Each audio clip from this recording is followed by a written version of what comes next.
Presented by Unique Films. Mix by Happy Digital Recording Studio Chanpatia. घर घर में श्री राम बसे हैं, घर घर में श्री राम बसे हैं, भक्तों के हैं वो शान। बोले पूरा हिंदुस्तान भगवा है मेरी जान, बोले पूरा हिंदुस्तान भगवा है मेरी जान, बोले पूरा हिंदुस्तान भगवा है मेरी जान। घर घर में श्री राम बसे हैं, घर घर में श्री राम बसे हैं, भक्तों के हैं वो शान। बोले पूरा हिंदुस्तान भगवा है मेरी जान,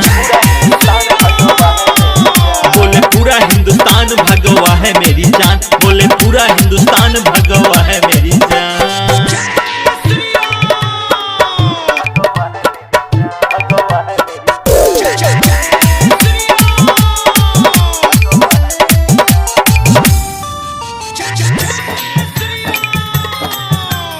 Presented by Unique Films. Ram के नाम से गूंजे धरती, राम का ये देश है।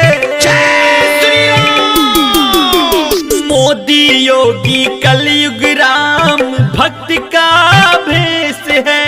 अयोध्या में बनेगा मंदिर होगा शुरुआत, हिंद देश के हिंदू जागो छोड़ो जाते पात। लहराएगा ये भगवा मेरा,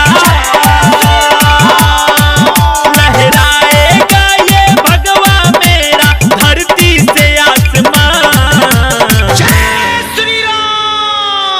बोले पूरा हिंदुस्तान भगवा है मेरी जान, बोले पूरा हिंदुस्तान भगवा है मेरी जान, बोले पूरा हिंदुस्तान भगवा है मेरी जान।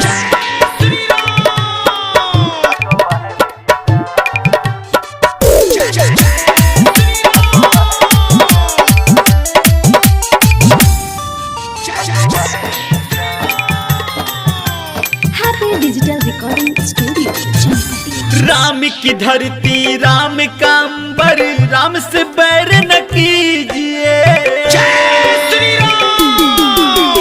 एक है सब देश के वासी, किसी को गैर न कीजिए। युगों युगों के बाद है लौटा अब ये राम राज, चलो अयोध्या बुला रहा है छोड़ो काम काज। माहिर मुंह के सिर पे भौजवल के,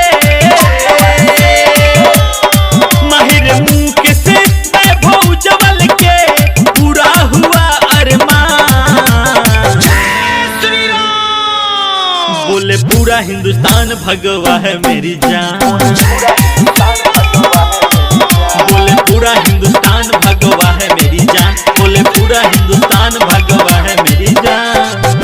हैप्पी डिजिटल रिकॉर्डिंग स्टूडियो सावु विवाह भवन के पीछे, वार्ड संख्या 6 चनपटिया।